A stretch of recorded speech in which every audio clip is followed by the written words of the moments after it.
मेरी जिंदगी की एक कहानी बरसों से मेरे भीतर दबी पड़ी है। अकेले ही मैं उसके दुखांत को झेल रही हूँ। कभी किसी से कह नहीं पाए। आज आपके साथ शेयर कर रही हूँ। शायद मन का बोझ कुछ हल्का हो। मैं और अमित पड़ोसी थे। बचपन से साथ खेले और बड़े हुए। बचपन की दहलीज पार करते हुए बचपन की दोस्ती में प्यार की खुशबू महकने लगी। हम दोनों ने एक दूसरे के प्यार को स्वीकार भी किया। छत पर चुपचाप मिलते, चांद को देखा करते, कुछ गुनगुनाया करते, कभी बस एक दूसरे का हाथ थाम लिया करते, कभी एक दूसरे के लिए कविताएं लिखते, कभी किताबों की बातें करते। हम दोनों ही पढ़ाई में अच्छे थे। मैं उस समय 15 साल की थी और वो 18 साल का। जब उसका परिवार मुसीबतों से घिर गया, अमित के पापा गुजर गए, माँ पहले से बीमार थी, बहनों की जिम्मेदारी भी संभालनी थी। उसी दौरान मेरे घर वालों को मुझ पर शक हुआ तो बंदिशें बढ़ गई तो मैंने अमित को एक खत लिखकर मिलना बंद कर दिया। मैंने लिखा कि मेरे ख्यालों में तुम हमेशा रहोगे लेकिन परिवार की अपेक्षाओं को मैं नहीं तोड़ सकती। जब एक होने का वक्त आएगा, उस वक्त तक हमेशा इंतजार करती रहूंगी। फिर 2 साल और बीत गए। वो किसी और शहर में शिफ्ट हो गए थे।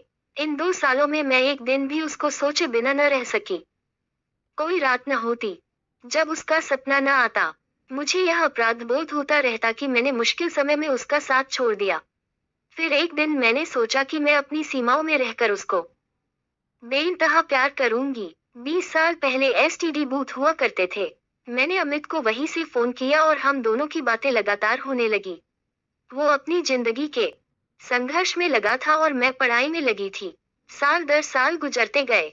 मोबाइल आ गया तो हम दोनों रात में भी बातें करने लगे।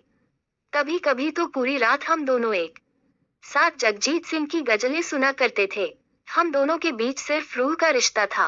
फिर कुछ और अरमान जागने लगे तो मैं डरती और मना करती तो वो कहता कि तुम मुझे सिर्फ ऑप्शन के तौर पर रखना चाहती हो, इसलिए रिश्तों को सीमाओं में रखना चाहती हो। वो शादी से पहले ही रिश्तों को सीमा से बाहर ले जाना चाहता था। इस मुद्दे पर हम दोनों के बीच झगड़े होने लगे। जब कभी फोन पर बात होती तो बात इसी दिशा में जाकर लड़ाई पर खत्म हो जाती थी। वो अपनी जिंदगी के संघर्ष में अकेले थे। मैं एक संपन्न भरे पूरे परिवार में रहती थी। कभी मुझे लगता कि शायद मैं उनके दर्द को समझ नहीं पाती। मैंने अपने परिवार से जो संस्कार पाए थे वो सीमा लांघने की इजाजत नहीं देते थे।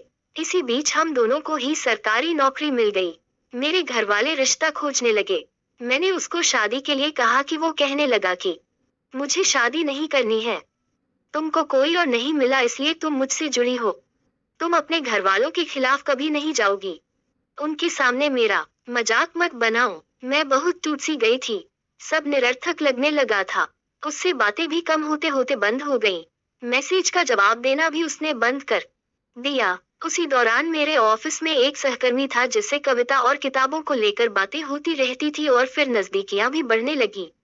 अपने इस सहकर्मी से मेरा एक अलग ही रिश्ता बनने लगा। मैंने इस सहकर्मी से कहा कि दोस्ती में मिलावट मत करो। मैं एक रिश्ता जी चुकी हूँ और अब किसी के लिए गुंजाइश नहीं बची है। उसने कहा कि दोस्ती से ज्यादा निस्वार्थ प्यार तो कोई और है ही नहीं। आपसे कुछ मांग थोड़े ही रहा हूँ। मैं एक ऐसे टूटन से गुजरी थी कि सहकर्मी की बातें मुझे जादुई सी लगती थी। मैं इस रिश्ते में डूबने लगी। तब भी मैं इस रिश्ते को प्यार का नाम नहीं दे सकी। मैंने सहकर्मी से कहा कि मैं किसी और से प्यार करती हूँ, दोबारा किसी से नहीं कर पाऊंगी। फिर अचानक एक दिन अमित का मैसेज आया कि शादी के लिए अपने घर में बात कर लो। जैसे लगा कि मुझे सब कुछ मिल गया। मैंने अपने घर में बात की तो मेरे परिवार ने मेरी भावनाओं का सम्मान किया। मुझ पर मेरे परिवार को इतना भरोसा था कि मेरे फैसले पर उनकी सहमति मुझे मिल गई। शादी की तैयारियां होने लगी। इधर मैंने अपने सहकर्मी को भी अपनी शादी की बात बताई तो उसने कहा कि मैंने तो आपसे कभी कुछ मांगा भी नहीं था। मुझे कोई चाहत ही नहीं है। लेकिन ये रिश्ता एक झटके में खत्म नहीं हो पाया। मुझे इस रिश्ते से बाहर निकलना था इसलिए मैंने अपना ट्रांसफर करा दिया। फिर कभी उस सहकर्मी से कोई बात नहीं की, न ही उसने करने की कोशिश की। अमित से मेरी शादी की तैयारियां चल रही थी। उसी दौरान अमित ने मेरे फोन में उस सहकर्मी दोस्त की चैट देख ली। मैंने उसे सब कुछ बता दिया जिसको वो स्वीकार नहीं कर सका। कहने लगा कि अब शादी नहीं कर पाऊंगा। मैंने विनती की कि रिश्ता न तोड़े। शादी की तैयारियां हो चुकी हैं। उसने कहा कि मुझे पत्नी के रूप में अब वह स्वीकार नहीं कर पाएगा। मैं उसके सामने बहुत रोई, गिड़गिड़ाई। आखिरकार हम दोनों की शादी हुई, लेकिन शादी के बाद वही हुआ जो उसने कहा था। उसने मुझे कभी स्वीकार नहीं किया। कई दिनों तक तो उसने मुझे छुआ ही नहीं। फिर जब हम दोनों रिश्ते को जीने लगे तो हमें एक बेटा हुआ। लेकिन उसको अभी भी यही लगता है कि मैं अपने सहकर्मी दोस्त से बात करती हूँ, जबकि ट्रांसफर कराने के बाद मैंने उससे कोई संबंध नहीं रखा था। अमित पर शक इस कदर हावी हो गया कि वो अपने बेटे को भी स्वीकार नहीं कर पा रहा था।